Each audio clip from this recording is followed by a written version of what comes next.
ಮೀನುಗಾರಿಕಾ ಇಲಾಖೆಯಿಂದ ಪುತ್ತೂರು ವಿಧಾನಸಭಾ ಕ್ಷೇತ್ರದ ಸುಮಾರು 7 ಏನು ಮೀನು ಸಾಕಾಣಿಕೆ ಮಾಡ್ತಾ ಇದ್ದಾರೆ SC ಪಂಗಡದವರಿಗೆ ಸುಮಾರು 9,000 ರೂಪಾಯಿ 10,000 ಮೌಲ್ಯದ ಮೀನನ್ನು ಹಿಡಿಯಲಿಕ್ಕೆ ಈ ಹಿಂದೆ ಯಾರಿಗೆ ಮೀನು ಸಾಕಾಣೆಗೆ ಪ್ರೋತ್ಸಾಹವನ್ನು ಕೊಟ್ಟಿದ್ದೇವೆ ಆ ಮೀನನ್ನು ಹಿಡಿಲಿಕ್ಕೆ ಕೂಡ ಬಳೆಯನ್ನು ಕೊಡುವಂಥ ಒಂದು ಯೋಜನೆ ಇದೆ.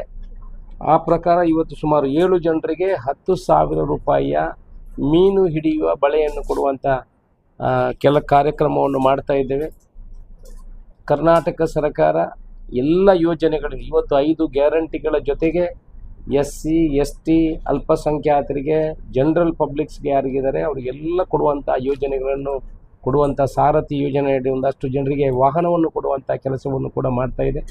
ಎಲ್ಲ ಯೋಜನೆಗಳ ಬಡವರಿಗೆ ಮುಟ್ಟುವಂಥ ಕೆಲಸಗಳಾಗ್ತದೆ.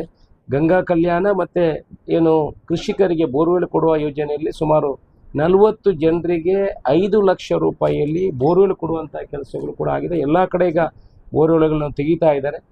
ಅದರಿಂದ ನಾನು ಸಾರ್ವಜನಿಕರ ಹತ್ರ ವಿನಂತಿ ಮಾಡಿಕೊಳ್ಳುವಂಥದ್ದು, ಈ ಎಲ್ಲ ಯೋಜನೆಗಳು ಕೃಷಿ ಇಲಾಖೆಯಿಂದ ಪೈಪ್ ಕೊಡುವಂಥದ್ದು ಇರಲಿ, ಎಲ್ಲ ಈ ಯೋಜನೆಗಳೇನಿದೆ ಅದನ್ನು ಪಡ್ಕೊಳ್ಳುವಂಥ ಕೆಲಸಗಳಾಗಬೇಕು.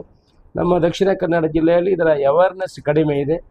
ಮೀನುಗಾರಿಕೆಯಿಂದ ಅಂತ ಇನ್ನಷ್ಟು ಯೋಜನೆಗಳು ಬರ್ತದೆ. ಮೀನುಗಾರಿಕೆ ಕೂಡ ಒಂದು ಒಳ್ಳೆಯ ಒಂದು ಕೃಷಿ, ಅದನ್ನು ಬೆಳವಣಿಗೆ ಮಾಡಿದರೆ ಜನರಿಗೆ ಮನೆಯಲ್ಲಿ ಸೆಲ್ಫ್ ಎಂಪ್ಲಾಯ್ಮೆಂಟ್ ಜೊತೆಗೆ ಉತ್ಪತ್ತಿಯನ್ನು ಕೂಡ ಮಾಡುವಂಥ ಕೆಲಸಗಳಾಗ್ತದೆ. ಇವತ್ತು 7 ಜನರಿಗೆ ಬಲೆಯನ್ನು ಕೊಡುವಂಥ ಕಾರ್ಯಕ್ರಮದಲ್ಲಿ ಅದನ್ನು ವಿತರಣೆ ಮಾಡುವಂಥ ಕೆಲಸವನ್ನು ಮಾಡ್ತೇವೆ.